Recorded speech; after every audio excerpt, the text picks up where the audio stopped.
Hello guys, what I'm going to share today is how you can fix not being able to invite friends in Rainbow Six Siege X.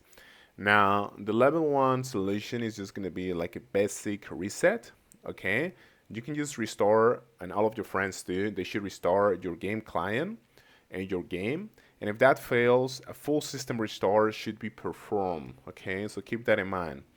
Now, for the level 2, we also have our in-game settings check. So if you just go to the options in here, you can just set your squad privacy to open basically, and your cross-play communication should be set to on. Okay, that's very important, guys. Now, for the level 3 option, we're just gonna basically click on this, icon here, and we're gonna send the invites directly from Ubisoft Connect. Okay, this is gonna be probably the most reliable. So just search for your friends in here and invite them to your lobby, and they should be able to join, no problem. Thank you so much, guys.